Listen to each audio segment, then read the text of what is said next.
Olá, eu sou o Henrique Afonso e começa agora mais uma temporada do LecoCast, e dessa vez em parceria com o projeto Saberes da Inovação.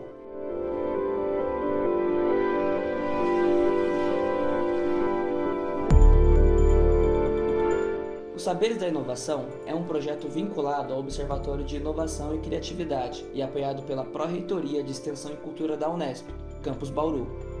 Durante os próximos episódios, conversaremos com representantes das empresas finalistas selecionadas no programa Brasil Accelerate 2030, a fim de promover a reflexão sobre inovação, criatividade e Agenda 2030. Vale lembrar que o Observatório de Inovação e Criatividade e o LecoCast são projetos de extensão vinculados ao Lecotec, o Laboratório de Estudos em Comunicação, Tecnologia, Educação e Criatividade. Nossa colega e graduanda em jornalismo da Unesp, Bia Ribeiro, conversou com Ana Luísa, sócia fundadora da Safe Drinking Water e atual CEO da empresa. O que é a sua empresa? Como ela surgiu? Como é que funciona? Qual é o modelo de negócio? Quais profissionais que vocês têm aí trabalhando com vocês? Certo. Então, a STW é uma startup de impacto socioambiental que surgiu em 2015, quando eu estava buscando continuar o desenvolvimento de uma tecnologia que eu tinha iniciado na escola, quando eu tinha 15 anos, que foi em 2013, 2 anos antes. Então, tentando levar essa tecnologia que hoje é o Aqualuz, uma tecnologia que trata a água usando apenas a luz do sol. Então, eu queria levar ao mercado para as pessoas do semiárido, do sertão nordestino. Eu terminei criando a STW com esse propósito. Hoje a gente é uma startup que já tem outros produtos no portfólio, não só o Aqualuz, e a gente tem já 11 pessoas na equipe. São várias áreas diversas, organizamos assim por setor. A gente tem o departamento de marketing, temos o comercial, temos o administrativo financeiro, temos o de projetos, que é uma equipe social responsável pela implantação e monitoramento dos projetos sociais que a gente tem com as tecnologias, e a equipe de pesquisa e desenvolvimento, que são responsáveis tanto pelo desenvolvimento, validação e aprimoramento das 5 tecnologias que temos hoje no nosso portfólio. Hoje a gente já tem atuação em 15 estados do Brasil, que contempla o Nordeste inteiro e parcialmente Sudeste e Sul, e 15 mil pessoas beneficiadas com essas 5 tecnologias do nosso portfólio. Então, eu queria perguntar dessa ideia que você teve, né, do contexto onde vocês hoje estão inseridos e de como começou, o que você diria que mudou e qual é a relação com o alcance geográfico que vocês têm hoje na empresa? Então, a ideia mudou muito, a gente já está na versão número 14 de desenvolvimento do Aqualuz, que continua sendo ainda o nosso principal produto. Ele é uma tecnologia que desde o início foi pensada para depender apenas da luz do sol e para ter uma alta durabilidade, para que as pessoas que vivem em áreas isoladas tivessem uma independência ao acesso à água potável. E hoje ele consegue, de fato, ser essa tecnologia. No início a gente tinha muito problema com usabilidade, a eficiência não era tão boa, então todas as melhorias foram aplicadas para que a gente pudesse garantir isso, além de uma viabilidade econômica e uma capacidade mínima de produção. Então foram vários fatores que levaram a gente a ter várias versões. Mas eu diria que poderia ter tido menos se eu fosse mais experiente, tivesse conhecido de perto os beneficiários desde o início. Também foi um processo que demorou um pouquinho, e isso fez com que muitas coisas que tinham sido imaginadas na teoria não funcionassem na prática. O problema é que lá no início vocês visavam solucionar, né, que acredito que seja a questão da água potável, né, da água limpa para todos. Ainda é o mesmo objetivo? E se mudou, como e por que teve essa mudança de objetivo? Sim, é o mesmo, só que agora a gente tem uma visão um pouco mais completa da real situação. Antes eu achava que, quando eu comecei ainda sozinha, que o problema era apenas acesso à água potável e que o Aqualuz resolveria o problema de todo mundo. E o contato com essas comunidades, que são comunidades, na maioria das vezes, rurais e localizadas no sertão do Nordeste, eu achava que era a única problemática que elas enfrentavam também em relação ao saneamento. Mas conhecendo de perto, a gente viu que era algo muito mais complexo e que o Aqualuz não conseguiria resolver. E por isso que a gente tanto desenvolveu os nossos projetos sociais, que tem uma etapa crucial de educação ambiental que termina fazendo muita diferença nos nossos resultados de impacto, além das outras tecnologias que também foram desenvolvidas pensando em cada problemática específica que a gente vai encontrando em campo. Claro que ainda as 5 não resolvem todos os problemas de saneamento, mas a gente tem encaminhado para ter algo o mais completo possível. Com relação ao setor onde vocês estão inseridos, né, o modelo de negócio da empresa, queria te perguntar se você saberia me dizer quais são as maiores potencialidades que você enxerga da startup em si e quais as maiores ameaças ou obstáculos que vocês enfrentam com relação ao trabalho desenvolvido. A maior potencialidade é como que a gente tem uma equipe que é focada mesmo em resolver o problema, sempre pensando na forma mais viável possível. Porque quando a gente começou, a gente viu que, de fato, existem várias tecnologias no mercado, mas elas são voltadas para um público-alvo diferente do que a gente trabalha. E esse público nosso termina ficando esquecido. E o problema deles fica sem ser resolvido. Então, eu diria que essa seria uma grande potencialidade, não só falando no contexto Brasil, mas falando no contexto global mesmo. E em termos de desafios, eu diria que o nosso principal desafio é que quem paga pela solução não é o beneficiário final. Ao menos no Brasil, a gente não conseguiu ter um modelo em que o beneficiário, que também é um público de baixa renda em situação de vulnerabilidade, ele conseguisse custear a tecnologia, algo que a gente sabe que funcionaria. Por exemplo, na África e na Ásia, existem outras startups de impacto social que tem modelo em que o beneficiário paga por mais que uma taxa mínima, mas ele consegue ter uma contribuição do beneficiário.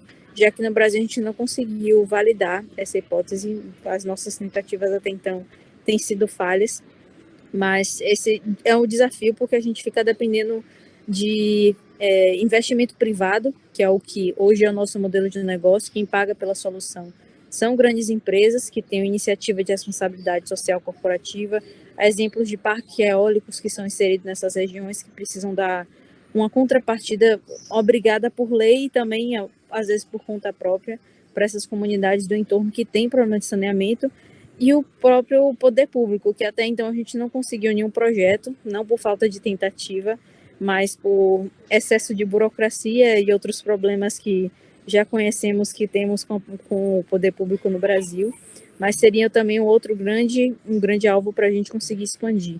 Hoje a fonte de renda, então, da empresa é majoritariamente de iniciativa privada mesmo. Isso. Queria que você falasse um pouquinho, se você sabe me dizer quais as ODS vocês atuam, de que forma a empresa auxilia no alcance das ODS, se isso realmente tem demonstrado resultado na prática e se vocês utilizam isso no dia a dia da empresa, na cultura e tudo mais. Não, com certeza, as ODS estão presentes no nosso dia a dia desde o início. O grande foco de todos termina sendo a 6, de acesso à água e saneamento, mas a gente também tem impacto direto, principalmente na 3, de saúde, de qualidade, porque quando a gente reduz as doenças de veiculação hídrica causadas pela água contaminada e pela falta de saneamento, a gente termina tendo um impacto muito positivo na saúde. Também temos na 1 de erradicação da pobreza, muito por conta da economia que é gerada quando a gente atua resolvendo problemas de saneamento básico, que também tem a ver com os custos evitados com as doenças de veiculação hídrica, por exemplo, aquisição de remédios e dessas postos de saúde, que nessas regiões não tem transporte público, então sempre é pago. E fora o próprio gasto do poder público, com a internação dessas pessoas e, enfim, com vários outros fatores que poderiam ser evitados. E, por último, a ODS, acho que 4, de educação, que também tem a ver com evitar as doenças de veiculação hídrica, mas mais direcionada para as crianças, que são as principais vulneráveis, e terminam tendo impacto em rendimento escolar por conta disso. Então, essas são basicamente as 4 que a gente consegue mapear o nosso impacto e até estimar custos financeiros, de quanto a gente consegue reduzir. Hoje, a nossa média, somando todos esses itens, é de a cada R$1 investido em nossos projetos, resulta em R$27 de economia para todas essas vertentes, que a gente chama, é um cálculo chamado Retorno Social do Investimento, SROI. Como vocês fazem, primeiro, a comunicação dos impactos que a empresa de vocês causam na sociedade, como é que é essa questão da comunicação mesmo com a população, e o que você considera que tem mais de inovador na empresa de vocês, que é inovador no sentido de proposta nova, de modelo de negócio, mas também de impacto no mercado em que vocês estão inseridos. Então, a comunicação a gente faz muito durante a educação ambiental, no caso do público beneficiário. Então, eles têm acesso a esses dados que a gente trabalha como forma de conscientizá-los de que essa problemática ela é real, que muitos terminam vivendo com isso e não fazendo associação de que estão doentes por conta da água contaminada ou pela falta de saneamento. São diversas inovações. Se a gente parar para mapear, é muita coisa que a gente termina inovando, desde o modelo de negócio de atuar com projetos sociais incorporados com tecnologias de baixo custo e chamadas low-tech, porque não dependem de hardware nem de software, são voltadas mesmo para esse tipo de público que fica isolado e não tem condições de realizar manutenção em tecnologias complexas. Eu diria que a gente inova no modelo de negócio, a gente inova na forma como a gente desenvolve a tecnologia, voltada sempre para uma metodologia em que o resultado vai ser uma tecnologia de alta viabilidade e por conseguir trabalhar com modelo enxuto, que a gente consegue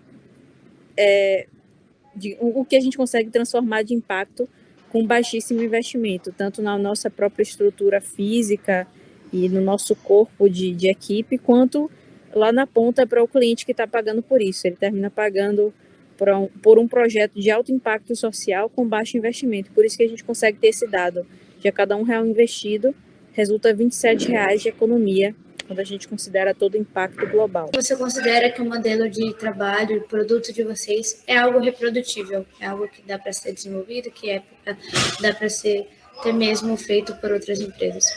Com certeza, sem dúvidas.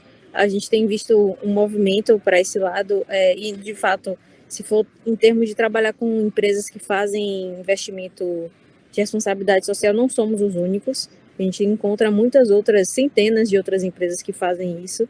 Então, é algo muito escalável, apesar de ficar, poxa, vocês ficam dependendo de meio que achando que é doação, mas não é um compromisso. E como o ESG, o termo ESG tem crescido, tem mostrado esse movimento necessário para essas grandes empresas, que terminam sendo, os nossos clientes são empresas que na maioria das vezes são listadas pela bolsa. Então, é algo muito escalável, que não acontece só no Brasil, mas acontece em outros mercados. Então, a gente consegue até ter uma expansão internacional replicando esse modelo. E, claro, a gente sempre busca identificar novas formas de impactar o máximo possível no menor espaço de tempo. Então, estamos buscando sempre novos modelos de negócio também. Foi a participação de vocês no programa Accelerate Brasil mesmo, da ONU, né? Vocês foram contemplados. E se isso impactou a cultura de trabalho de vocês, como é que foi a participação? Com certeza, eu acho que é o principal que agregou foi essa forma da gente conseguir entender um pouco mais da nossa estratégia. Então, a gente é forçado a pensar mais sobre a estratégia do nosso negócio, até em termos de internacionalização, em termos de escala, e foram mentorias muito cruciais para a gente entender isso em um ambiente bem nichado de impacto social, impacto socioambiental, no caso. Então, é algo que agrega ainda mais, porque a gente já participa de várias acelerações, e ter essa oportunidade de participar de uma aceleração que é focada em startup de impacto socioambiental termina agregando ainda mais. Então, foi muito importante para a gente, e não só para mim, mas principalmente para a Letícia, minha sócia, que ficou responsável por esse programa, e o que a gente conseguiu implementar dentro da equipe de metodologia que foram aplicadas e de forma mesmo de continuar acompanhando o nosso crescimento. Então, a estruturação do modelo de negócio de vocês, se vocês contam com alguma parceria, com algum apoio, né? Se tem algum incentivo de terceiros. Certo, então eu posso falar um pouco do nosso modelo de negócio.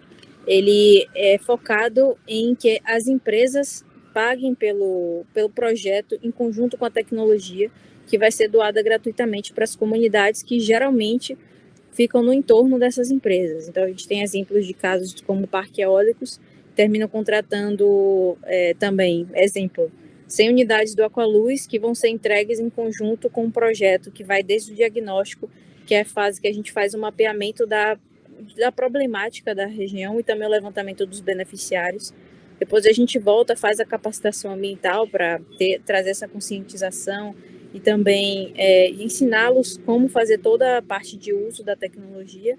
E depois a gente volta para fazer, e também nessa etapa de capacitação a gente implanta, depois a gente volta para fazer o monitoramento e coletar esses dados comparativos com o que a gente tinha antes.